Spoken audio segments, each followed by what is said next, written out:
reason why we are calling that come 2028, let's not just vote as we used to. Let's do critical thinking in our voting. Let's ensure that at least we have a president or we have a leader that will come and deliver water, electricity, so that at least we don't have a situation wherein we have epileptic electricity services, you know.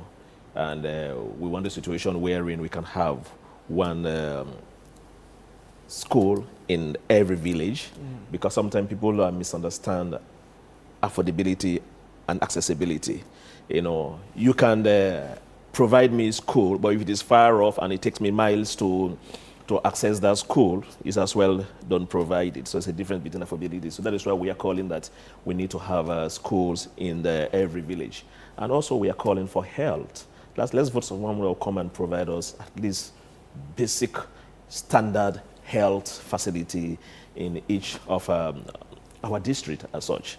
I think 65 years by now, it's not time for us to access quality health service. We have to go to neighboring countries, you know, and that is why we are doing this call. So this is a campaign that we are doing. So we are celebrating 30 years as an organization, reflecting and calling on citizens, awakening their consciousness. Before we get to who will be the next president, how's the journey been? How would you describe it? Well, the journey has been smooth to some extent and challenging. You know, for every success there are own challenges. But what we enjoy and we continue to enjoy the most is the public trust. And you know, for organizations that were formed probably at the same time, some already are no longer in existence, and some have had their own different challenges. So while we face some of the challenges and we've steadfast in the midst of the shrinking space, the civic space, we still survive. And in the midst of financial challenges, which is global, we still exist as a non-governmental organization, pushing, you know, the vision of the founders of Campaign for Good Governance, which we are very grateful of. And we hope and continue that we have the strength to continue. In the midst of a situation wherein you have keyboard warriors attacking you for saying the truth, and you still remains, I think we are very grateful. But the big thing and appreciation is that to the people of Sierra Leone for believing in Campaign for Good Governance, for trusting us. That is why whenever we speak, say, no, we've spoken the truth. A crucial ingredient in your work, the advocacy, you know, line is trust. Yes. Generally, which has woefully declined in recent years. You know, we've seen a lot of civil society activists who are now political activists, you understand, advancing the ideologies of political parties instead of the people, you know, who are at a larger number. How would you describe, you know, such deficiency? Does it affect you in any way at CGG? Well, we remain steadfast as an organization and resilient to any form of intimidation because we want to continue to enjoy the public trust. As I mentioned earlier on our mission, we were established with a clear mission, and whoever heads the Campaign for Good Governance lives onto that mission and runs with that mission. So that is why for the past 30 years, you all know all the attacks we've had as an organization from these party supporters. And you see a situation where some of these political parties, when they're in opposition, they align with whatever we say, and they say, oh, Campaign for Good Governance has said this. But no sooner they come into power, they see us being supporters of the opposition. That shows neutrality in what you do as an organization. Yes, we've seen a situation wherein some organizations have compromised, you know, which is a betrayal to the citizens. But for us as organizations, we've not. And possibly you want to know some of the progress that we've made as an organization from 1996 to now. Before we get to that, if it becomes follow up to that previous question I asked would be, what does it cost, you know, to be neutral, to maintain a balance, to not support political party over the interests of the public as it's seen in many advocacies these days? The cost is huge. The cost is huge. One, you have to have such of a, to remain neutral, you need to have a thick skin. That is it. You need to have that. Because while you remain neutral, protecting your integrity, some will see it as an offense to the point that you are not dancing to their tune. You are not doing that which they want you to do. As a result, they will intimidate you in every forms. And hence the reason, even when you are doing something genuine, they will see it in a different way as such, to the point that you'll be left with no option. If you are not strong enough to resist them, you will bow down or you dance to their tune. Going by the voting pattern and history of Sierra Leone, how influential are you hopeful that a citizen's manifesto, who will be the next president, would have in voter education? Thank you very much. I think we are hopeful, and that is why we are commencing this engagement far ahead of the 2028 elections, because we want to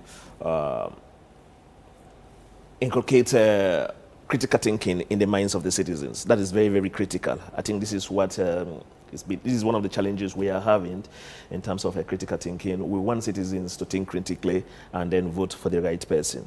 Let me take you through. You see, there have been a time in Sierra Leone when people voted based on results, not on tribe, not on region, not on any ethnic basis. And that was a time when President Tijan Kabad got 70%. And that was the time when you will hear people say, Alekina Kolonko will vote for you. So you know, he got men's vote from the public. So it's possible that we could have such a leader that people believe that will come with some of these developments by looking at their track record, looking at what they've done, looking at their manifestos, looking at some of their past achievements, looking at their intention in terms of achieving these things. And people will vote not based on color, not based on region. And that's what we want to do. We want people to vote beyond their clans, beyond region as such, because we only have one Sierra Leone. Think of it. If we have a leader that will come and then improve our systems and processes, because that's one of the big challenges we are having. You know, systems and processes are not working effectively and efficiently, and this is impeding development. Even as you paint that picture with logic, there are regions in Sierra Leone where no matter how poorly the APC performs, they would still vote APC. No matter how poorly the SLPP performs, they would still vote the SLPP. I agree with you. What messaging would the CGG send to particularly those citizens? And again, if you look at the percentage of areas where perhaps there's some logic for people voting on candidates versus other areas where people vote based on their party lines, you will find that the latter has more population. What messaging would CGG craft to target such people who don't go beyond where I am, who I am, my tribe, and why I should vote that party's representative? All right. Probably you might have listened to our 2028 campaign message, My Vote, My Life. So I think replicating that will be very, very key. And just so that you know, there have been instances wherein some areas people refer to as their stronghold, you've had political parties infiltrating in those places. Places like the Kailamo district. You know, there are times when you have APC having MPs there. Then places like in the north, like Kwenadugu and other places, you have SLPP. So you see that there are moments when some of these assumptions are not really, really correct in some places. Then we've seen the situation where in some places, in some strongholds, we have independent candidates winning in some of these areas. And guess what? Some of these independent candidates are women. You know, in the midst of all these challenges, they've transformed as such. So what I know is that about Sierra Leoneans is that give them the right message, reorientate their mind to believe that your vote is your life, and let them understand that this is a decision-making time. And that is why we are taking this campaign, and we are going to be very rigorous with this campaign in ensuring that people understand us. Let's vote for someone that would give us electricity. Let's vote for someone that would give us pure water supply. Let's vote for someone that will help with schools in each villages. Let's vote for someone that would give us a better hospital in each district as such. These are just 4 basic services that we need as a country. You know, we live in the paradox of plenty as a country. In the midst of abundance, we are suffering. This is a country where we have abundance rain supply to the point that modern rainfall to the point that you know, we will have flooding. But you go to your house and you open the tap, there is no water there. That's paradox of plenty. This is a country wherein we have rich soil, Fabian. We have rich soil. If you throw a mango seed by the road and then you come, let's say in 3 weeks' time or 4 weeks' time, you will see that mango germinating. This is because the soil is rich. Yet we depend on the importing rice. This is a country where we have abundant sunlight, Fabian, yet generating electricity becomes a big problem. So this is the paradox of plenty we are living in. And these are some of the challenges. So transforming that requires having the leader and having the team, because there are times you have the leader, but having a team that supports the leader in ensuring that some of these basic services are provided as such. And achieving that will require having proper systems. Now there's a push that if politicians make a campaign promise in their manifesto, they do not deliver, there should be consequences to that. Perfect. But also, each of these political parties, whether it's the 2 major ones, APC and SLPP, or the other ones, they come up with manifestos. Perfect. How do we merge the political party's manifesto versus CGG, for example, putting forward a manifesto? How do we merge all of these? So the power we have as citizens is the ballot box. That's the power we have as citizens, the ballot box. And the power comes after 5 years. So we have the Citizens Manifesto. The citizens present their manifestos to these political parties that, hey, this is what we want you to do. And then you take the manifesto and you promise them on the grounds that you will deliver. What you've done is you've signed a social contract with the citizens, letting the citizens know that I will do this, I will do that, and they develop a development plan. So it's a scorecard now. And the result, whether you've done well, whether you've not done well, whether we need a new player, comes 2028. And that's the time the citizens will use their ballot box, their ballot paper to show that at least to see whether you've done the right thing or you've not done the right thing. So now we are presenting the Citizens Manifesto here through a national call that who will be the next president should deliver some of these things. So yes, they will have it. Some will have it in their manifesto. Some will say, okay, we'll do this. And then you will sign a contract with us.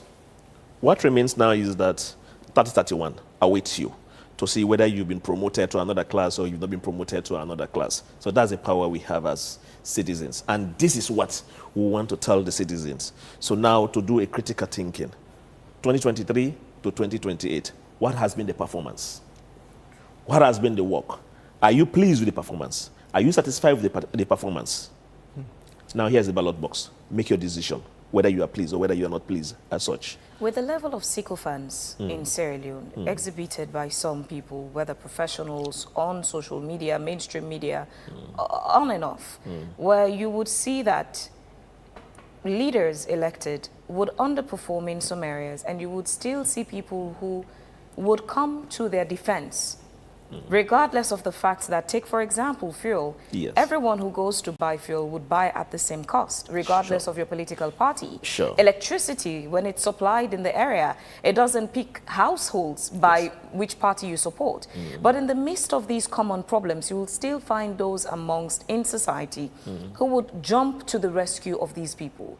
How can citizens still rally around the success of what you're presenting now, where everyone should stand and call for what people genuinely need?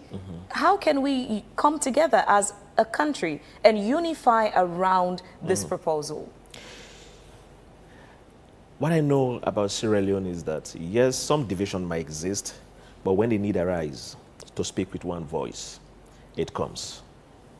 And we've seen that on several occasions, wherein you have many messages, people speaking with one voice. And speaking with one voice comes at the time when it requires to choose the right leader. Yes, sycophancy exists. I agree with that to some extent. But it is, we have some critical minds. We have those that are not easily persuaded. And we have those that are on the fence, that look at things and say, hey, I'm not going to vote regardless my father is from this region or my father has been in this party. You know, we are having the Gen Zs. They also forget about that. You know, the first-time voters are coming. And they are seeing what is happening in other countries as such, and they are learning from that and they are making their own decision as such. And this is a youthful population. So if you are having the critical minds being the Gen Zs, and they are coming and they are making decisions, so politicians must be worried that the game of the past no longer was in the present. Before now, you know, the civic space was huge. Oh yes, you know, the pedestal was. Freeway, you know, liberty, if you like, for all to say what they want to say.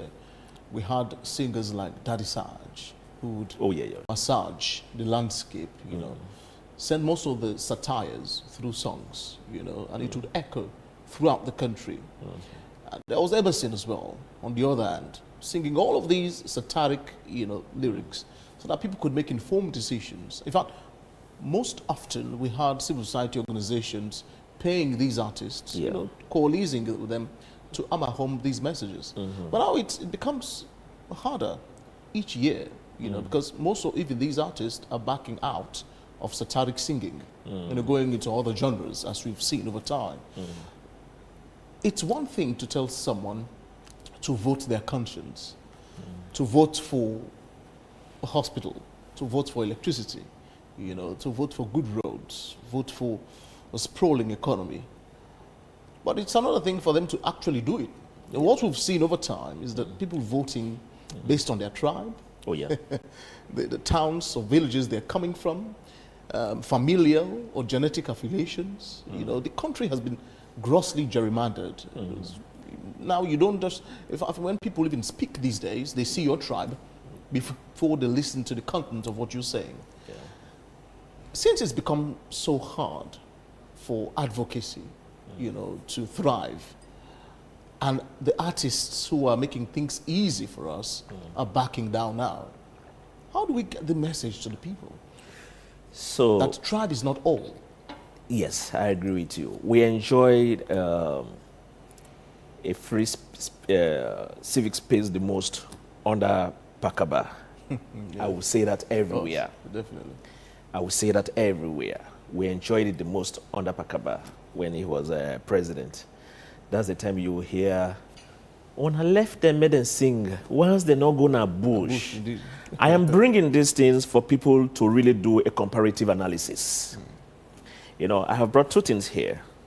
The first one showing that there are moments when Sierra Leoneans becomes unified, when they are impressed with performance.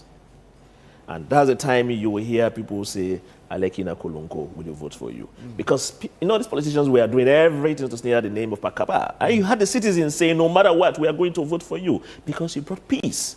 For them, peace was a big deal for them. And another Pakaba as well, you hear people say, you know, we are free to say whatever we want to say. And even civil society was very liberal in what they do. You will see a situation wherein he will call on civil society, he will encourage, and even the artists, you know, we sing freely. And even when his own members will want to intimidate it as is, he will say, no, when I left them, the ones they're not gonna bush. I think we enjoyed it. Now I agree with you that there is a bit of a shrink in the civic space, and this is probably because of the laws that currently exist. And this does not only affect the artists, I would say, it affects even the media. You know, it affects even the media, it affects even civil society organizations, and not just civil society organizations, it even affects even the citizens themselves as such. So everybody is sort of affected. So the responsibility we have now is that how do we ensure we engage government? That, hey, we used to enjoy this civic space, so there is nothing wrong enjoying it now, so that at least people can speak freely. Because the freedom of expression is a fundamental right, human right. Everybody should have the right, although you should do it constructively. But they will say, oh, nobody has been held, nobody has been stopped from speaking. But we've seen a situation wherein you will be speaking, you will be scared. You know, one should be free to say whatever he or she wants to say in a democratic state. So that is why we are calling. This is the moment, this is the time. And if there is need for us to review some of these provisions in the act that shrink civic space, I think we need to get a look at that. That is why even when we had the first NGO policy, civil societies were very, very, very, very, I would say, afraid of that policy. And there were so many calls that, no, you can't come and then you want to do thorough monitoring of what civil society organizations are doing. There is nothing wrong doing it, but the way and the manner in which you want to do it will affect the civic space, you know. And even when we had these cyber laws, some of the provisions that are there, I saw the concerns that are there that will affect the media, and not just the media, even the citizens. Some of the definitions, some of the wordings that are there are very, very broad, that would, if interpreted, will really implicate citizens in what they say as such. Now let's talk about the internal dynamics of CGG. Who heads CGG at the moment? But remember, your last election was challenged. You know, they took you to court. You know, who heads it at the moment? So that's not CGG. That's the National Election Watch. Oh. So National Election Watch is a coalition of 450 civil society organizations, and it's been headed by Campaign for Good Governance. The executive director of Campaign for Good Governance is no less a person but Marcella Samba Sise, which we normally call the boss lady. So she now heads, she heads Campaign for Good Governance, and she's no longer the head of National Election Watch. So possibly, if you want any talk on National Election Watch, the executive of National Election Watch will come and have a say on that. So the coalition is headed by? No longer headed by Campaign for Good Governance. I brought in the National Election Watch here to distinguish your submission that CGG heads the National Election Watch, so that we clearly understand that CGG no longer head National Election Watch, but campaign, the head of Campaign for Good Governance, which I assume you were asking, is Marcella Samba Sise. You talked about delivery. Since you started, you've been saying delivery. Which is key. Yes, but you know, for democracy. The thing is, one would say, year in, year out, every 5-10 years, we vote for people in this country. Since we gained independence, you know, I mean, a lot of people have been criticized that it was quite premature.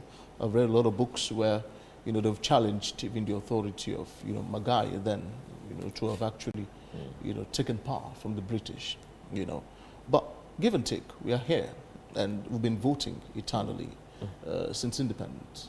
But a lot of people would tell you that not much has actually changed, you know. It's almost the same thing.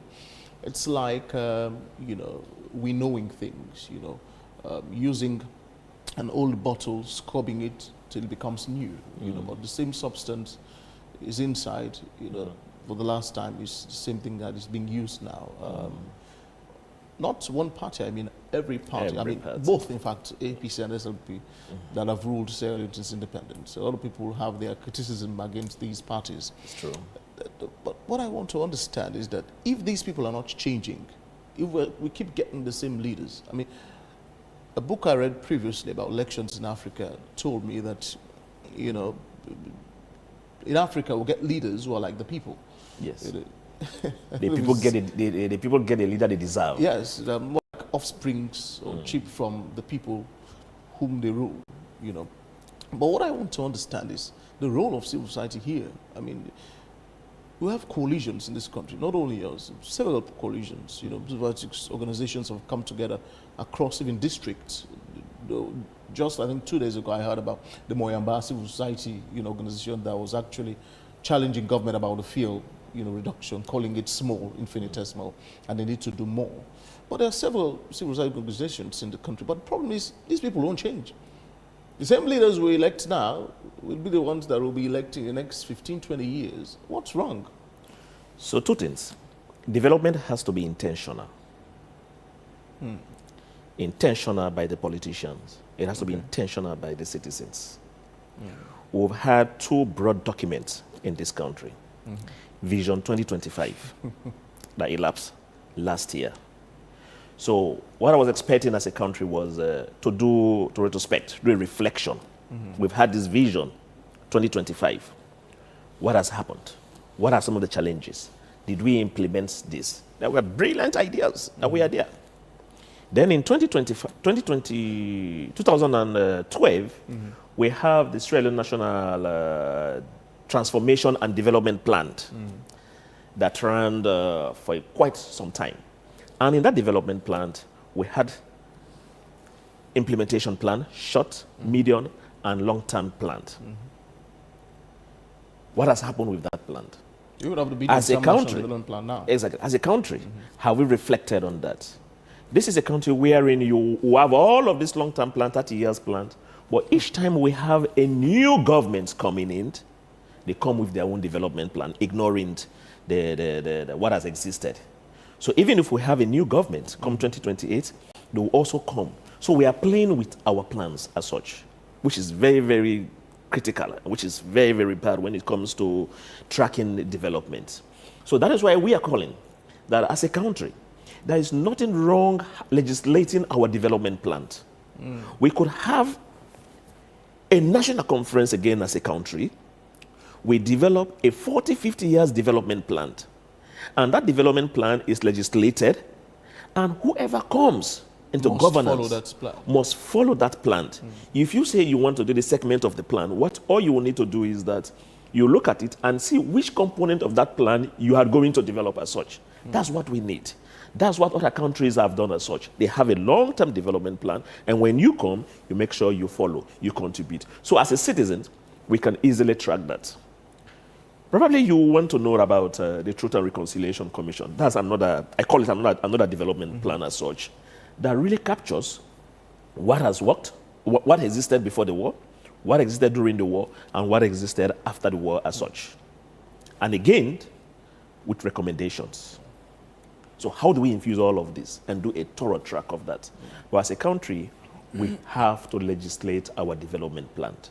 Legislate the development plan, and it becomes mandatory that whoever comes into governance follow that plan or take a component of that plan and runs with it, so that at least we avoid this point of I come with my own idea, this is what I want to do. This becomes the citizens' development plan for Sierra Leone. Talking about plans, we even have the poverty reduction. The poverty reduction. PRSP. The PRSP. It's quite a So big you see, document then. Yeah. You know, a lot of fuss was made over it, you know. Lot of. So these are some of the problem. You see, at times that's the problem. People keep asking. Because most of these countries we comparatively refer to as developed countries today are countries who have shared the same characteristics with. We've shared the same characteristics with most of these countries. They were poor. They got their independence. And some of them are third world countries. But you question yourself, we got independent with these countries at the same time. Why is it that comparatively now, they are far ahead of us? Why is it that the past glory that we used to enjoy at Sierra Leone or the times of West Africa, to the point that some will boast that we used to export human resource, to the point that we will say people used to come here for toothpaste. People used to come here for toothpaste, and those who come here for toothpaste are now more developed than you. What's the reason? Because they did a thorough retrospection and determination. So as a country, we have to be patriotic to ourselves. We have to think beyond our parties as a country. And as a country, we have to be nationalistic. And this is a situation, this is a country wherein people project their party interest beyond the national interest. And that point there you just raised, people projecting their party interest above the national interest. In a democracy, it's meant to be a form where the people actually have the power, Sure. of course, which is why they elect their leaders, and they're meant to also participate to keep checks and balances of their leaders and choose who gets to be re-elected or who gets booted out of office.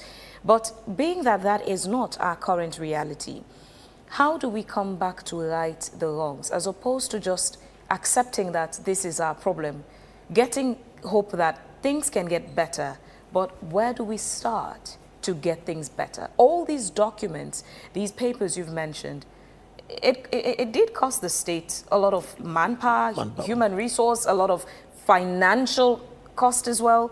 We have them. But again, every government comes in to prove a point. Yes. I did this, I did that. Not a continuity as opposed to what is meant to be. Exactly. How do we come back to solve some of these problems and start afresh? So we need to do just like others did. We honestly need a national retrospection as a country. Think. Retrospect on the Sierra Leone we have and the Sierra Leone we want. That will be the theme. And that should be, that's my recommendation, that should be the theme. Wherein we have a national discussion, the Sierra Leone we have. And then we diagnose what are all the problems currently that we are facing. Issues around corruption, issues around unpatriotism, issues around ethnicity, tribal, education. If possible, we really look at the holistic system. What is not working? What is working? And then as a country, where do we want to go the next 40, 50 years? And how do we intend taking it? And we have to set the space for the next generation. In other countries, when a child is born, he or she starts learning that my country comes first. How do we get that to the current and the future generation of our kids? And that shows patriotism. That is why you will see in most places, people will give their life for their country because they believe country comes first. So we need that as a country. We need to retrospect. And if that calls for, sometime I'll jokingly say, Bintumani 5, we can do that. And then we have a conversation around the Sierra Leone we have and the Sierra Leone we want. And we have to legislate whatever that comes there as our development plan, as our roadmap. This is what most countries have done. That is why today they are ahead of us. And we still live in history. Sierra Leone was there and West Africa. Where are we now? Oh, we used to export rice from Tomabong. We used to sell it to other places. So what is wrong? The same Tomabong is there, yet we are still challenged. We import rice up to now. Oh, we had the oldest university producing. What is it now? Where are we? So we need to have that national reflection, that national conversation, and then we'll be intentional to develop it. And another thing we need to do is that we need to build our systems and processes. When systems and processes are not developed, no matter what you do, it becomes difficult for you to achieve a set goals. And I think that is why Obama was saying that we need strong systems. Because when systems are built, you are forced to adhere. And we've seen a situation where in Sierra Leoneans, when they go to countries that have systems and processes, they abide by them. Salomango eats Naya Etruoyan. But when you go to the West, like America, he or she will not do that. Because the systems and the processes that are there do not allow that. You see that they will adhere to what the system says, to the dictates of the systems. You understand? That's what we need to build as a country. The systems we build in Sierra Leone, in some instances, some would tell you, the systems are meant to favor some, not all. The same standards. And that's where we get it wrong. The same standards we hold certain people to, we don't hold others to based on affiliation or sentiments here and there. And you have those who would argue that Sierra Leone's problem is really not just the people, it's a leadership problem. We've had President Bio come from his first time, the inauguration, he said he was going to wage 3 wars. Amongst those was a war against indiscipline and corruption. Fast forward to where we are, 8 years down the line, the results are still debatable. But as there is scrambling for who becomes flag bearer in the SLPP and the APC for the next election. What do you think the people of Sierra Leone should look for in the candidates they should rally behind to elect as flag bearers? Of course, when you become flag bearer, you stand chances of being president because you would be into the race. For all these political parties, APC, SLPP, and all the others, to those people within those parties, that's where it begins. What should they look out for in the characteristics of those vying to be flag bearer? So, this is a call to the citizens that come 2028. I know by next year, these candidates will be up and we'll get to know the candidates because some are now disguising whether they want to contest or some are still making up whether. And the beauty here is that those who will be contesting are people we know. Those who will be contesting are people we've lived with. Those who will be contesting are people that we've gone to school with. So we understand them. These are not foreigners. These are not new people. So the responsibilities we have as Sierra Leoneans, and this is a call to the people of Sierra Leone, is to be objective in analyzing them and to make sure that at least you diagnose them very well and you diagnose them with the vision that whether you believe that indeed if you vote them, they will supply us, they will give us pure bone water. Diagnose them with the conviction that if you vote for them, they will give us electricity. 65 years, we should not be dealing with epileptic electricity, for goodness sake. We've seen a situation, Susan 1, Susan 2, Susan 3, the Bumbuna. Now, how did you call it? All of this, by now, we should have gone past this stage as a country. We should not be talking about this. So vote for someone that will come and address that problem. And also diagnose them, and knowing very well that if I vote for this person will come and improve health facilities in this country. To the point that we will not need to travel to places like Ghana, like India for treatment. What they have there, we could have it here, but we have to be intentional and then we want it. Vote for someone that will come and really restructure the educational system in this country so that at least each village will have a standard school, not just having school for school's sake, have a school with the required equipment. These are the kind of leaders we should vote for. Otherwise, we will have the leader that we deserve as a country. Generally, for some people, they would tell you, politicians are crooked. They're liars. They're just people who deceive and manipulate people to get what they want. But going forward, as Sierra Leone is where it is now, and the hope for where many people expect it to get to, does it matter in this time for people to also go beyond looking for the delivery, but also looking at these presidential candidates, these aspirants, their principles, their integrity, and the moral values they stand for? Fabian, I will say it here that sometime, in as much as we blame the politicians, we are responsible as Sierra Leoneans. Because even when we know that morally the integrity of this person can be questioned, we ignore all of that because they are our friends, they are our brothers, they are our sisters, or we come from the same tribe, we come from the same region and vote them. So the responsibility, transforming Sierra Leone requires collective responsibility. Collective responsibility in the sense is that the media has got a role to play. That is why we have this investigative journalist and we have this journalist to make sure that at least you unearth, you really do a thorough research on those candidates that will be coming up and then let the public know so the public can make a decision. And the role of the citizens as well would be that to do their own homework, understanding very well the characters of these people and see whether they are fit for purpose. Don't vote based on sentiment. Don't be sycophantic to vote based on the fact that this person will come from the same place. Let's put Sierra Leone first. And the politicians themselves, they have a responsibility. And the responsibility they have is that to prick their conscience and then see whether indeed they are fit to lead this country based on what they've done, based on their records, based on their character.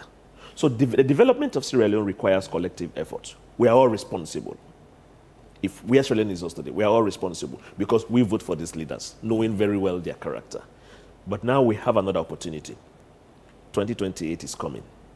The responsibility we have is that let's be patriotic. Let's put national interest above our party interest, our tribe, our connections, our friendship, and make sure that at least Sierra Leone thrive.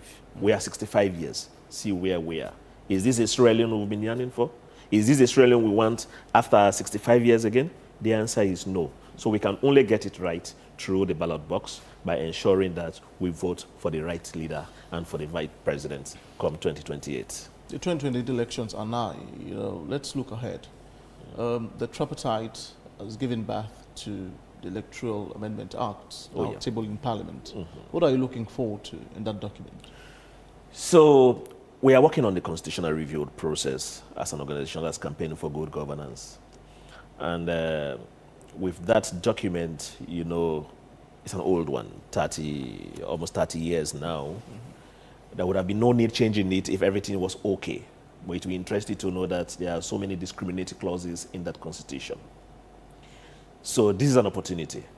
And that is why for the past years as campaign for good governance, we've been rallying, we've been engaging citizens for them to really provide what is it that they want to see, take advantage of this opportunity.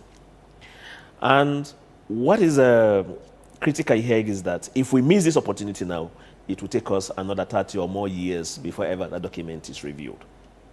So that is why as an organization we've been engaged in. So the call to the government is to reflect what the citizens want. So that is why even when the white paper came out, we realized that there were some recommendations in the Justice Cowan's report that were left out. We are calling on the government to ensure that these recommendations are reflected. And the women of this country came out with the women's communique. We want to see that reflected in the Constitution, that this is what the women want, because they constitute 52% of this country's population. For people with disability, we want to see issues of disability being reflected. And even for children, for every citizens of this country, we need to take advantage of that. And this is the call. And currently, what is in Parliament, the bill is not the full reviewed constitution. I think there is a misinformation in terms of people understanding what is before. Yeah. It's just the component of the constitution that deals with elections mostly that is in Parliament. And that is why last we are calling on the Attorney General. We want to see the full document. If you've reviewed the document and you've said some of these things are in the document, all we say is that give us the citizens. Let's see. Let's see what is there. Let's see before the referendum. Let's have a look at the document so that at least we are able to make an informed judgment whether that which we said, that which we've recommended is in the Constitution or is not in the Constitution. And definitely, if what the citizens want are not in that Constitution, the citizens are going to vote against that Constitution. Because the whole essence of referendum is yes or no. Do you want this new legislation, or if you don't want it, yes? And we wouldn't want government to waste resources. And the best way for government to waste resources is to do what the citizens want. And now the citizens have made their recommendations. The citizens have made several calls that, hey, government, this is what we want to see. And also to the members of Parliament, I will take this opportunity. Because at the end of the day, the document will go to Parliament. And Parliament have got the power to look at the document, review the document in the interest of the citizens. Okay. And my call to the members of Parliament is that you were voted by the citizens, and the citizens have made their recommendations. So the responsibility as representatives of the citizens is to reflect the views of the citizens. Otherwise, you'll be held accountable. Lastly, for me, for 30 years, you've been advocating for quote-unquote good governance. Hence your name, the nomenclature of Campaign for Good Governance. Campaign for Good Governance. In your estimation, how would you define good governance in simple terms? I mean, in practicality, what would good governance look like? And has any government since independence actually tried, in a way, although perhaps maybe not 100%, but maybe 50, tried to mimic what good governance would look like to you? So let's look at the principles, and possibly it will help you to see whether we are there. The rule of law, ensuring that no one is above the law. We are respecters of the law. I am saying this so that the citizens themselves can answer the question for us. Because what the principle of the rule of law says is that no one is above the law. We are all respecters of the law. And being respecters of the law dictates at the end of the day. There is no favoritism. The question is that happening? Then it also calls for participation. That is having citizens' voice, citizens participating, ensuring that they are aware what they say, or they have a say in the governance of this country. The question is that happening? And also issues of transparency and accountability. These are all good governance principles. How transparent is the government? How accountable is the government? Or how transparency works in your district, in your region, or in your area, or in your community. And also, you look at the situation wherein you look at minority views, because sometimes we talk about participation, looking at everybody, but even the minority. How are minorities being respected? How are their concerns being addressed? So it's a whole broad principles that even deals with electoral processes. What are some of the issues we're having when it comes to elections? How are they being addressed? So one would say, or I would safely say, is that in as much as a country we've made progress in terms of promoting democracy, in terms of promoting good governance, we've got a lot way to go comparatively with other countries. And that is why our campaigns, we are consistent in ensuring that, behavioral change has to be consistent and persistent in ensuring that the people see the need to believe in what you are saying and the rationale for what you are saying it. That is why we continue to call. And that is why we continue to educate the citizens. Hence, we come to our mission as an organization. We exist to increase citizens' participation in governance, and we do that through capacity building. So that is why we do a whole lot of capacity building, and we do advocacy. So that is how at times we see when things are going on wrong that is not within the principles of good governance, we advocate for compliance to this. And we believe with this education, transformation will occur. Right. And these people will see reason why they should put Sierra Leone first. Because most of these people, sometimes they travel. And the essence of this traveling is for you to go see innovative ideas and see how comes at least you implement them. That's why Emerson said they can sit down at the plane window, they see other people them. But when they can't, they sit down. It's not just about party. You understand? I am bringing some of these keywords for citizens to connect about the reality. The essence of you traveling, going to other places is that for you to be inspired, that when I come home, I will come and transform this country. It's not just a situation wherein you sit comfortably because you have been well paid with citizens' money and you're not doing the needful. That's wrong. That's not being patriotic. And let me say this. You will be judged by your act. You will be judged by your performance. In the midst of 8 million citizens, you've been entrusted leadership. You've been given power. You've been assigned to work in the interest of the citizens of this country. If you fail the citizens, remember, there's a power in our eyes. It can leave you at any time. And we'll meet at the universe. And we meet at the universe, we'll reflect that to the people. We'll let you know that when you were entrusted power, you did nothing for this country. You didn't contribute to the development of this country. And you'll be held responsible because we expected much from you and you did not perform. That is why I campaign for good governance. We remain resilient. We will speak truth to the power, regardless who is in power. Right. On that note, we would head over to Facebook to join our, participants there, our viewers who have actually sent comments to the page. The first one I see is Bondoa Kuna Tondone. He's saying, good morning, AYV and viewers. I respectfully differ on the idea that systems alone can make things develop or make Sierra Leoneans behave properly. A system does not succeed simply because it is reinforced or monitored. In many Western countries, system functions well because citizens have strong social morals and the personnel responsible for operating and supervising those systems are properly trained.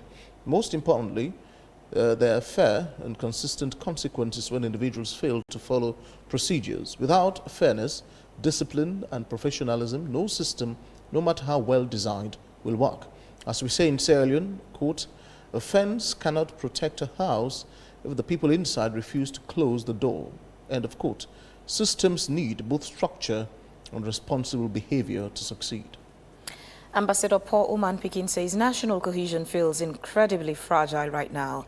When CGG looks at the political landscape, are our democratic institutions genuinely getting stronger, or are the divisions trickling down and forcing the common man to bear the brunt of political instability? From the same person, we'll look ahead. We hear a lot of noise about the tripartite agreement reforms for the 2028 elections. But while the elite politicians are locked in boardrooms arguing over terms, political tension is rising on the ground. How is CGG ensuring that these reforms actually protect the ordinary voter's voice, rather than just serving as a boardroom where big politicians negotiate their own safety and power? Mystic Dwozak says for 3 decades, the campaign for good governance has played a significant role in promoting democratic values and strengthening Sierra Leone's fragile democracy. As the institution marks 30 years of service, it is important to put internal leadership differences aside and remain focused on advocating for good governance, accountability, and stronger democratic reforms for the benefit of the nation. Mosdi is saying this should be one of the most urgent issues in our civic education in Sierra Leone, because we, the citizens, have become the victims before, during, and after elections. The politicking never stops, but good governance has always been missing. Until we confront this honestly, the cycle will continue and the people will remain the ones who pay the price. My last pick is from Ambassador Paul Oman Pikin. He says, CGG has done massive work training local councillors and women leaders across the 16 districts. You take the credit for the training, so you have to answer for the results. Local service delivery from water to sanitation is still in crisis. If your capacity building is working, why is local governance on the ground still failing the common man? So, thank you very much. I think these are very brilliant comments. They add up to the conversation. What I want the public to understand is that in as much as we want to do more as an organization, we've got some limitation in what we do as such, looking at the current crisis. Knowledge is power in the sense that we have the responsibility of providing you the knowledge, but how you utilize that knowledge is up to you. So that is why, as an organization, once we have every opportunity, even government officials, we engage them, we provide the required capacity building to them, and even the citizens. So our expectation is that acquiring this knowledge, you go and utilize it for the good of this country. And somebody was mentioning about a system, talking about moral. Yes, in as much as that person may be correct, but I believe as well that having systems also help. Now let's take an analogy in the situation wherein you have someone from Sierra Leone where systems and processes are not working effectively, and that person gets to the state, and if that person gets to the state, that person behaves well. Why? It's simply because the systems that are there do not tolerate nonsense. It's because the systems that are there do not tolerate you dictating what you want. It's what they want. Right. It's simple. It's just a simple something.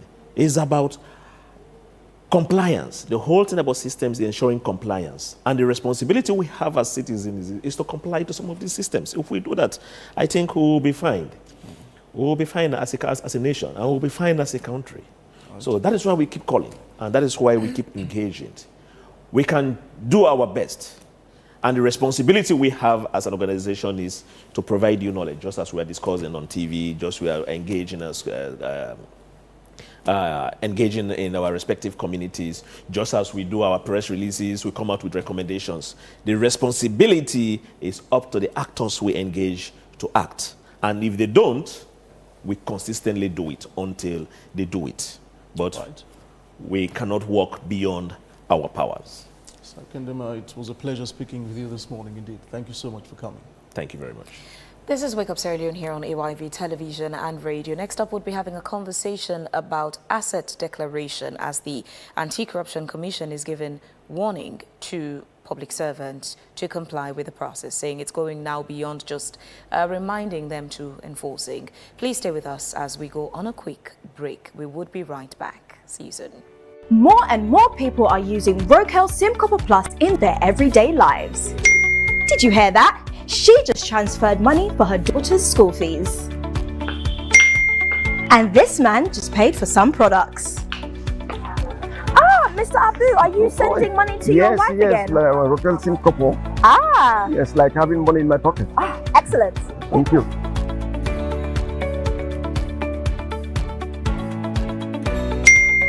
He just bought some eggs. The world is digital, so keep up with the times. Have you got a payment to make? If so, just download Wakeup SIM Copper Plus now. You can download the Wakeup SIM Copper Plus app from Apple iStore and iPad or Google Play Store for Android users. You see, it's fast, safe and reliable.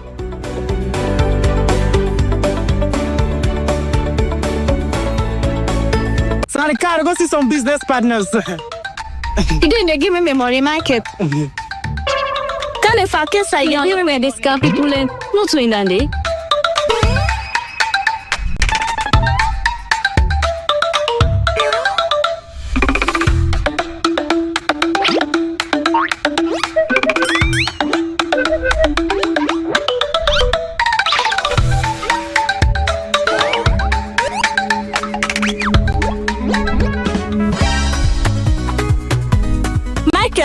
Today you pay me money. I don't send it for let you help me send money in Ghana. 2 weeks now you not send me money and 10 you not give me back me money. Today you dey give me money. You know ever sabi goodness in life. I dey send back money, but trust me today na the very last day I dey ever send money for now. I don't need you help because I don't know so with African money. I dey able send money now baku Africa countries them with African money.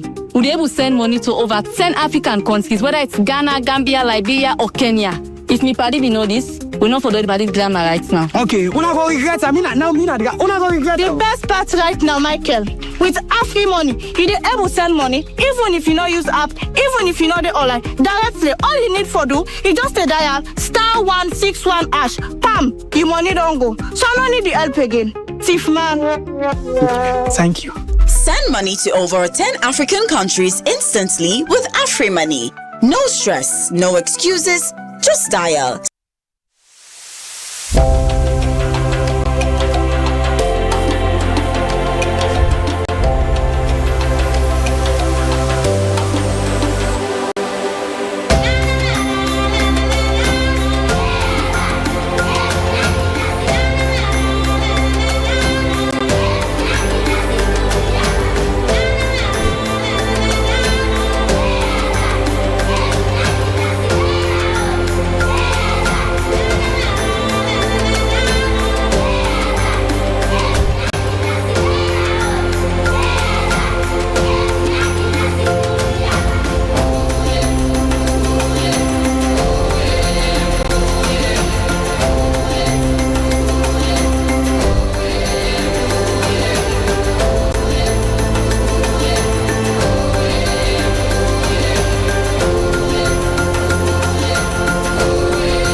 fellow Sierra Leoneans.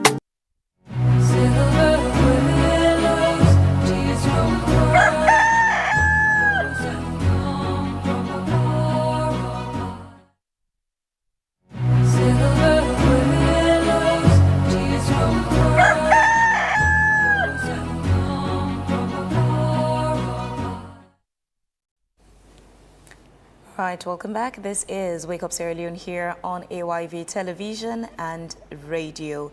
We're encouraging you to be part of the conversation. Join our Facebook page, AYV News. Utilize the comment section to drop a question or comment about what we are discussing. So now we're moving on to the final segment, a conversation, the fight against corruption. The Anti-Corruption Commission, ACC, has issued a final directive to public officers mandating the declaration of income, assets and liabilities by July 20th, 2026. Non-compliance will trigger immediate administrative sanctions under the Anti-Corruption Act. In a formal notice dated 29th June 2026, the Commission confirmed that no extensions will be granted beyond the statutory deadline. All submissions must be processed via the official online asset declaration portal. This is pursuant to Section 119(1) of the Anti-Corruption Act of 2008, as amended in 2019. Now, the mandate applies to officers at grade 7 and above, elected officials, presidential appointees, and personnel with fiduciary or financial responsibilities. The exercise aims to ensure transparency and monitor unexplained wealth within the public service. Now, the ACC has cautioned that failing to submit or providing fraudulent information constitutes a legal breach under Section 122A1. Violations may result in the withholding of salaries and further disciplinary action. The assets declaration regime remains a cornerstone of Sierra Leone's anti-corruption framework, designed to maintain public confidence through rigorous financial disclosure. The ACC maintains that this is a critical statutory obligation supporting ethical leadership. So this morning, to discuss the issue and the fight against corruption, we have Sylvanus Blake. He's the Deputy Director, Public Education and Outreach Department at the Anti-Corruption Commission of Sierra Leone. Good morning, Blake. Thank you very much for joining us. Good morning, Vivian, and good morning, Victor. It's a pleasure. Start by emphasizing the importance of asset declaration in the fight against corruption. How good is it to the citizenry when public officers declare their assets? So, in the anti-corruption regime, the legal regime, that is captioned under a chapter that was named Integrity in Public Life. The overarching objective is to ensure the ACC is up to speed with the status quo of the highlighted category of public officers. When they enter public office, every 2 years, and when they exit public office. So you tell us your income, assets, and liability when you enter public office. Either you won an election, or you are appointed, or you are selected. Whatever brings you into public office, it behoves you to tell the ACC in full and frank details how you were when you entered public office. And then every 2 years, because that's the regime now, and then when you exit.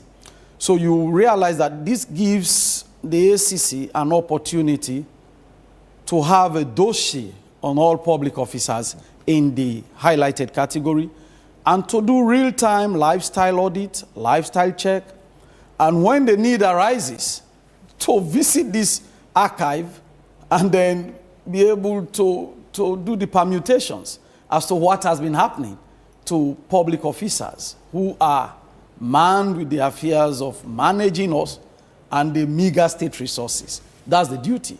That's why we call all of us public servants.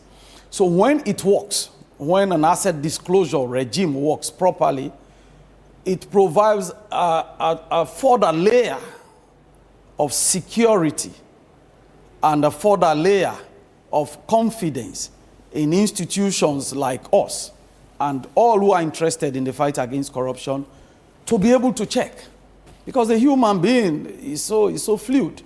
There is no machine in the world that tells you what Blake intends to do or what Blake is doing alone when he's left alone. And the decisions public officers take, most times they are alone.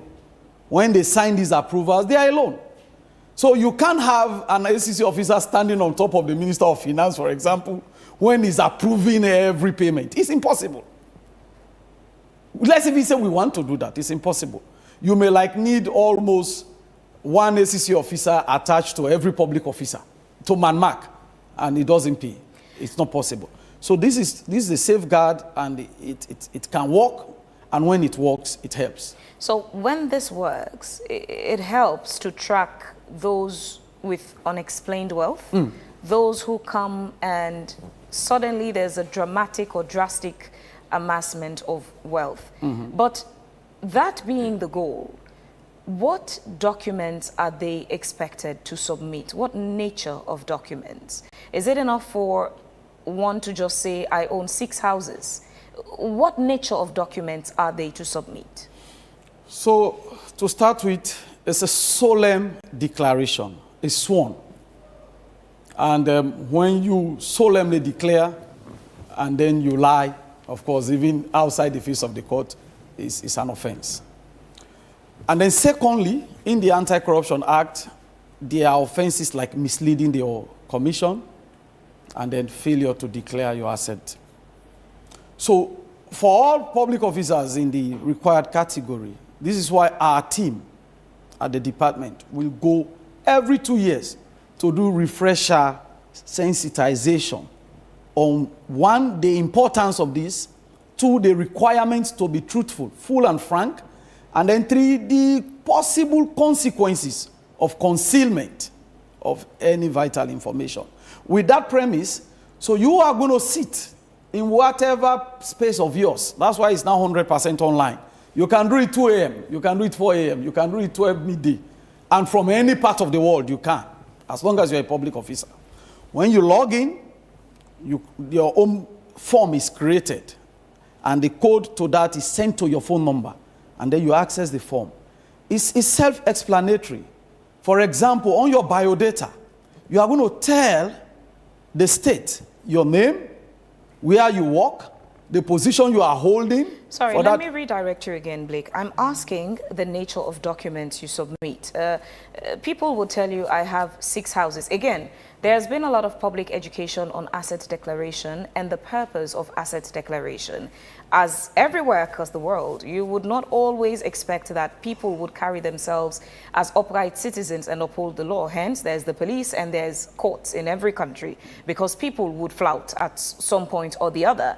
So even with politicians, it would not be a surprise that there are those who would constantly figure out a way to beat the system.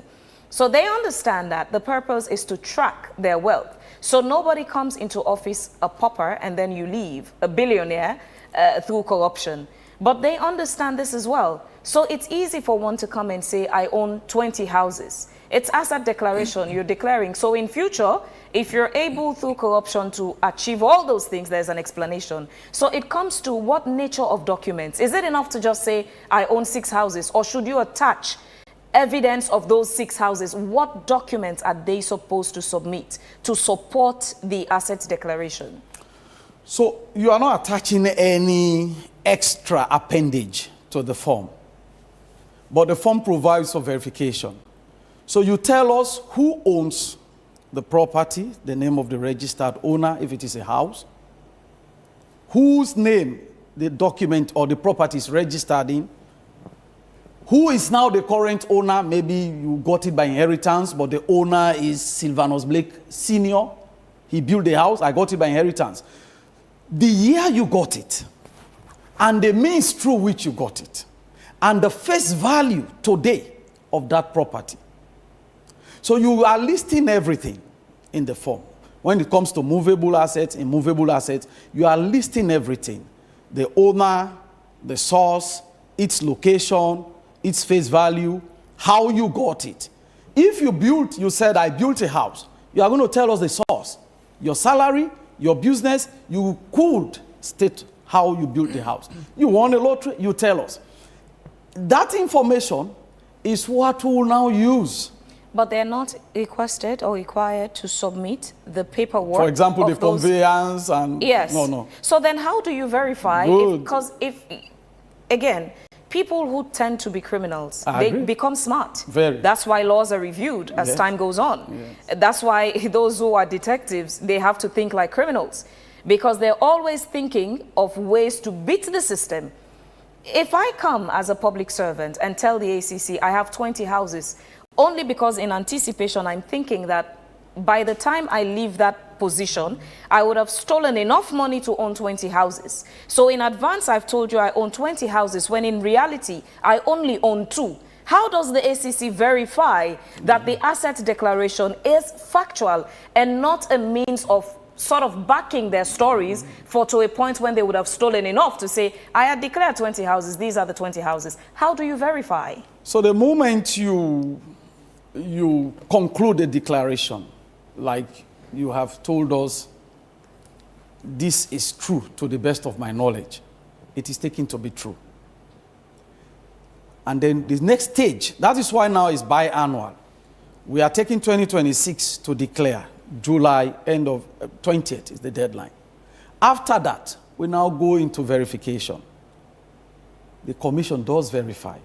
And the verification process that's why we even forcefully went digital, so that the software allows for just the permutations to be done. But then this is where it becomes even more interesting. And that is why I have said the asset declaration regime is a shield to protect public officers. If they are, like my lady is saying, if they do themselves well and deal with it appropriately. If you lie, it comes to haunt, and it has haunted many. And it will continue to haunt many. Some know. People who've dealt with persons of interest to concluded and ongoing investigations, they know. Whether we now profile you for lifestyle audit or not, when an allegation comes, like you asked about verification, against an office, every person in that office who is a subject matter of that investigation, your asset declaration is a default. We will go straight into the portal. Once they say anti-corruption, we are investigating Sylvanus Blake, for example, they will go for, the investigators will ask our asset declaration, give us his asset declaration form. They will be armed with that, and it will be part of the default processes. We've had instances when even the substantive allegation against a person has not been proven, but his asset declaration has problem. And then we fall on him on that. And the last example is Abu Kamara, but we'll come to that. So once we go into your asset declaration, verification will now take us to all of those issues you are highlighting. If you said you have one house in Bo on Maimboima Road, we will go there. We have offices in Bo. Our personnel will go there. They will ask questions. We will demand for the documents of that house. And if it is proven to be lie, you already committed an offense by misleading the commission. And you fail to declare your assets. And every asset you don't declare, twin offenses are invoked: possession of unexplained wealth and corrupt acquisition of wealth. In the literature, in the wordings of the statute, the Anti-Corruption Act, the prescription is saying, if you have wealth you cannot explain, we will accuse you that you got it while you were in public office through corrupt means. That is why you don't want to explain. And it is one of those offenses where the owners, the burden, shifts. Sometimes you hear the lawyers who say the burden hardly shifts. It is one of those in the wordings of the law. You will now go and tell the court, convince the court that no, I did not steal it. And it is very difficult sometimes. So yes, we verify. We verify covertly. We do lifestyle auditing covertly. They are politically and financially exposed persons. We know them. The SEC knows them. Members of the media know them. If you are working in a finance department in any MDA, you are a financially exposed person. An accountant, an auditor, finance director, you are a financially exposed person. If you are working in the health sector and you are in charge of a whole project, you are financially exposed. If you are in an institution, you take decision, you are politically exposed. This is beyond the APC, SLPP thing. Once you are a political leader in an institution, you are a politically exposed person. Once you are a financial leader, you are financially exposed. And sometimes some people are twine exposed. They are both financial, they are political. So for them, we do lifestyle audit even when they don't know. They are not aware. And then if we find out what is contrary to in your form, then you'll be held accountable. That's what I wanted to ask. I mean, with all of these, beautiful explanations you've made this morning, let's look at the criteria or criterion, on which, unexplained wealth is judged by the commission. Now, basically, I'm saying, has anyone ever entered suspicious declarations, in your estimation, at the commission? And how do you determine the veracity of that? Sure. A lot of people have entered suspicious declarations. What criteria do you use to judge what is suspicious or not? For example, I will always cite myself. Okay. Sylvanus Blake, Deputy Director, a public servant.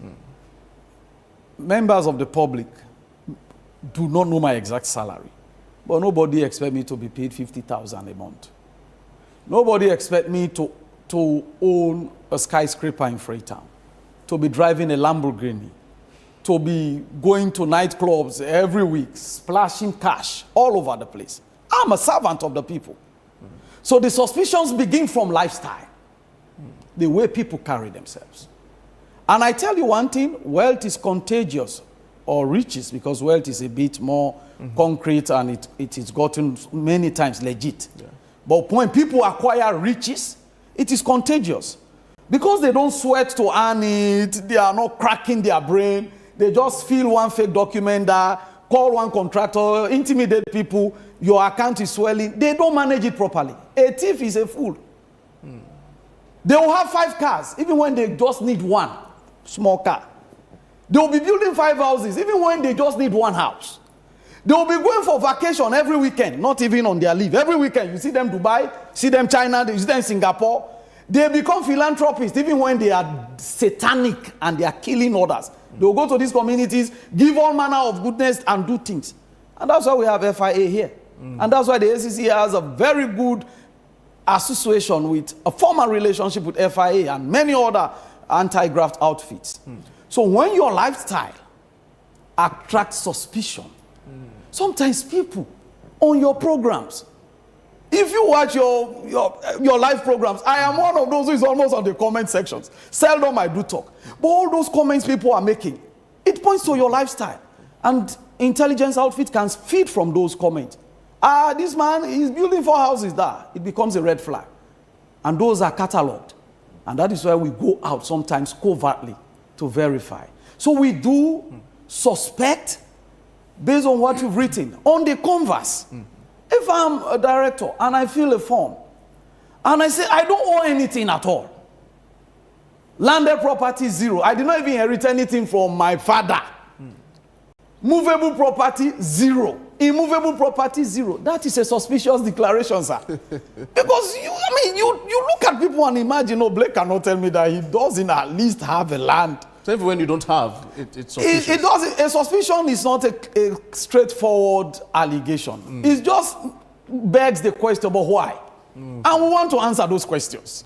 So we may not need to talk to you at that stage, but we'll now go into Victor Jones's details, fine details. Go to your social media. Let me say this out here. Social media is giving a lot of information to everybody who is interested in investigation. Because when people are happy, they post things there. They post all manner of things there. So for the FBI, CIA, even you guys on the talking to me now, you feed on our media handles. You go to my Facebook now, you know how many kids I have. You may know my wife, you may know my mother, and people think those things are just there for the comments. They are informing people who need to know about you. So if I go and say, I have nothing, and you go to my Facebook page, you see a house in Kenema, my children are there, my mother is there, and I have posted this house like 10 times, you want to know which house is this. You go to Kenema as an intel person, you sniff, do you know any Blake? He's a friend, I've not seen him for a while. One Okada rider said, they will take you to the house, straight. And the anti-corruption officer will go and video the whole place, and they will come now and confront you. Who is the owner of this house? And Blake will now say, not to me, and it becomes a stateless and ownerless property, bona vacatia, and we seize it and return to the state. You remember the house in Kono? That it's now housing the University of Kono. Somebody owned that house. Yeah. When we profiled him, he denied the house. Okay. And the law says anything of value, if he not get owner, belongs to the state. We gave it to the state. On the converse, this work must be quite difficult for you. I'm saying this because let's take, for example, the case of Aduja Kaikar, who was gifted this luxurious car. What if people are gifted in the process? So you declare. Is it legal to receive gifts? Gifts, yes. As a statesman? Yes. You remember the commissioner just concluded his tour of the regions to talk to paramount chiefs to address the issue of gifts. I tell you, in all fairness, there is no law in this land precluding anybody from giving any gift and in any quantity. What the law is there to do is to safeguard against conflict of interest. You are anchors of a prime program in this country. Everyone who wants to talk to Sierra Leoneans will need you, one way or the other. A businessman wanting to have a byline scrolling while we are here, thousands are following, may just be calling you amphibian and entertaining you. He has not even told you why. Fridays, there is 50 liters there for you, a bottle of wine, some whatever. And 2-3 months down the line, he now calls you to say, no, you know what? I want my brand to be on the byline every day. Two things will happen at that stage. It is either you are now going to defeat laid down policies and procedures to give him that, which he has to compete for fairly, or you are now going to stand and look at him in his face and say, no, that's not within my powers to do, and the relationship is broken. And he will now, and many scrupulous and practitioners out there will now use the relationship with you for a blackmail. I don't give Blake money. I be again and good. Now to me be the Lord. Anytime I go apply, now me they pay a hotel bill. I get a receipt.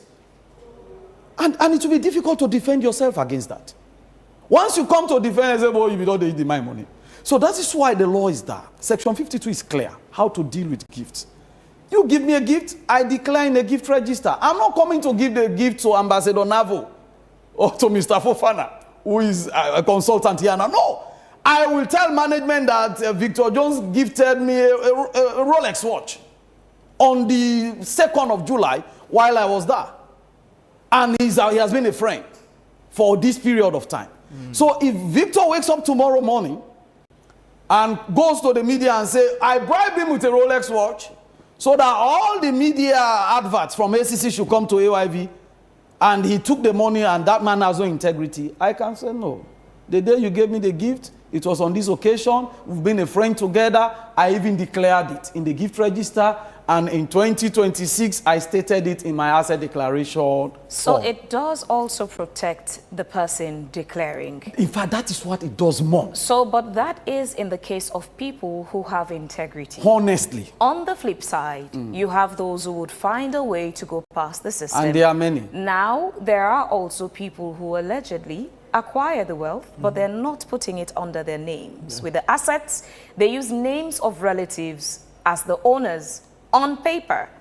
How does the ACC cover that? If I am into corruption and Victor here is my relative, maybe my brother, and I choose, because I would not want the ACC's paper trail to come to me, I would own this building and put it under his name as the owner when he and I know that I am the actual owner. How does ACC also upgrade as the criminals do upgrade? So to start with, that is even more very sad, because you actually own it. And reasonably, every sane person should be able to explain to the public what they own and how they got what they have. This should not be hard.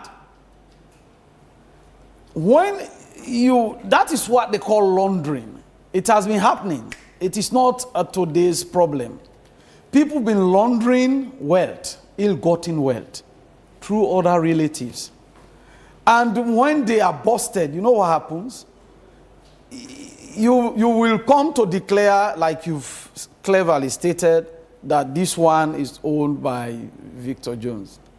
But when you do second tier or third tier verification on the same asset, at the Ministry of Lands, it will state it is owned by Fibian.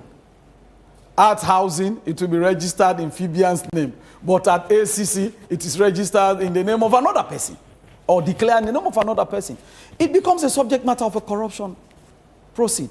These are the instances of possession of unexplained wealth. Do you also expand investigation of unexplained wealth to people related to politically exposed persons? Wherever it goes. If such persons are not public officers, we can't profile them But if it's the suspicion that you are related to a public official who has amassed that property or that wealth, and could have. Yes, and is using that individual as a cover, does the investigation extend to those people? Any person, yes, any person. You spoke about lifestyle as well. We've seen children, siblings of people in power spend frivolously, even in public, money that you would question, where is this individual getting the money from? Does the ACC have the mandate to go after such people in an investigation? So for any person, I mean, who is not a public officer, largely, they can do whatever they want to do when it comes to corruption. Maybe FIA and some other persons have mandate over them.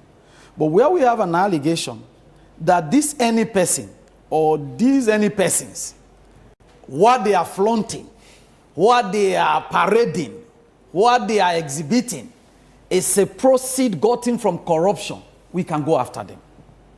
We can't go after them. So there was a time, Blake, when the First Lady's son was seen in a video playing with different currencies, quite a huge sum of money. In such an instance, she is the biological son of the First Lady. With such access to that amount of money, what was the ACC obligated to do in that instance? Did you have the powers to investigate or not? So we can only investigate, like I stated earlier, if such wealth being exhibited or currencies being exhibited are suspected of being proceeds of a corrupt conduct by any person. But for any citizen or any man to go anywhere and be splashing cash, it doesn't qualify for corruption. If that cash being splashed or the lifestyle being exhibited is now suspected that this man, his mother, his father, his brother is working here, and there are reasons to suspect that he is giving monies meant for ABC activity in the interest of the public to this person, we can call the person for questioning.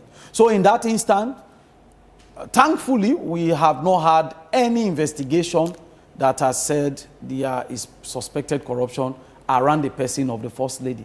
So whoever was playing with cash, for what we do at the ACC, it did not qualify for attention. If it does, we can call such persons. And we have had instances where, for example, we investigate people, we talk to their wives, we talk to their children, they come and explain to us. For example, the just concluded case of Abu Kamara. Abu was not here any longer when he had run away, when the marathon process from NRA to police was happening. We didn't know. We knew that it was at the police, and we went there, and we have a partnership with the police. They gave us the file. Abu was not here. But then he has a declaration, had not highlighted any of these assets that we now came to tell the public he owned.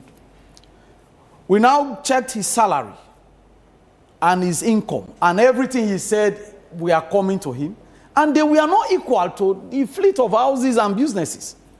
So we indicted him in absentia. It was actually a full-blown indictment. Trial was on when we now made an application to the judge that even as this trial is ongoing, we have evidence based on Mr. Abu Kamara's asset declaration that he cannot by any means own these houses and businesses altogether. So these proceeds or these assets are gotten from corruption. Permit the state not to lose further by selling these houses and refunding the money to the state. And in a novel case, the judge granted the orders. So those 3 houses are being sold, and at least the state will not lose everything to that grand corruption being investigated. That does not mean that that whole gamut of investigation over him, his role in the whatever we are investigating, and other persons is over. No, it's still ongoing. And it's a complex investigation. It involves a whole lot of IT processes to unearth what has been going on. But this one, like we say, we don't catch a force. This one, let's deal with this. And so these are the beauties in the asset declaration regime. All right, we'll quickly get sports and we'll come right back to you. Sir Solomon Yumba is ready, all set to give us sports updates. Good morning, Solomon. Good morning, Vivian and Victor Jones, and good morning to our guests and all our viewers of Wakeup Sierra Leone. Now, for sports this morning, the government of Sierra Leone received a partial handover of several refurbished facilities at the National Stadium on 30th June, courtesy of support from the Chinese government. Despite this milestone, the public is disappointed over the stalled progress of the main bowl, the centerpiece of the stadium, and the area football fans are most eager to see reopened. Marie Esther Samura filed this report. The entire stadium has been under renovation since 2022, with high hopes and expectation among the public for a prompt transformation. Many sports enthusiasts and citizens looked forward to a modern, full accessible facility that could host key national and international competitions. Yet, despite more than 4 years of ongoing work, progress on the heart of the stadium, which is the main bowl, remains empty. In April 2025, the Ministry of Sports carried out an inspection of the facilities, including the main bowl, with their findings documented by AYV. Fast forward to April 2026, drone footage captured by AYV's Victor Jones reveals that work on the main bowl remains at a complete standstill. Public reactions have been mixed. While some appreciate the progress made so far on the practice field, the basketball court, the swimming pool, among others, many Sierra Leoneans have expressed outright disappointment and growing impatient over the unfinished main bowl. To me, I think say now the main bowl more for all focus at for make sure say they finish it, because as we see, all that they will make like the football business, it will affect players, and especially when the government, that money they take for go pay for go play a home match with another county, and the minister also will try for putting things that they in place, because that is more important, because the main bowl they occupy, they bring more fans them, more this. The practice field is good, but it's too small. If all them for make the practice field, the main bowl in there for don't focus for. You understand? Because it's very important. Even there matches there, okay, also. All they go play now other man country. Not all man get access for go like here, and it affects me. The support and the player, they need that kind of support. We're going to motivate them. They said they're going to say yes to people in there. Early 90s we watch football in the stadium. So we're not really happy. We the national team they go out all time for go play some of them games here, because we believe say if some games they leave and they will be the play them game then they before they get chance for the win them games then they see them we don't tell you they say 2024 they will done for make that stadium day. But up till now to 2026 now up till now we make that. So we're not glad, we're not happy. But the main sign and the way I believe that the first therefore don't make before the practice field. You see, so we wonder why that happened. So government for put on that penalty for finish that main side the way I believe say now go make a post game now. Former Minister of Sports, Ibrahim Yelenke, who is now serving as the National Sports Authority Board Chairman, stated that when he signed the stadium renovation agreement on behalf of the government, he did so under firm assurances from the engineers that the stadium would be upgraded to a state-of-the-art facility. So when they came, they did the assessment. That's where the money you had today is $40 million. But again, that $40 million, Dr. Tambi tried to convince them. He said, use $20 million to do the renovation. Give us the $20 million so that we can have 2 stadiums. They said, no, that money is meant for the renovation of the stadium. So after this negotiations arrangement, we had signatories. I signed on behalf of government. They signed on behalf of China. The project itself, according to what the engineer told me, it's a 2-year project. They're going to finish the stadium in 2 years. And this issue of seats, I don't want to deliberate on seats because, you know, if you, the engineer, your statements, you mentioned that it's going to be a state-of-art stadium. And my first submission, I did say the stadium was banned because of the lack of seats. So I think we must show understanding. Current Minister of Sport Augusta James Tamer has stated that negotiations have now been finalized for the installation of plastic seats. Given the current state of progress, it seems that the full renovation of the stadium will not be completed by the end of 2026. Maria Samora, AYV Sport, Freetown.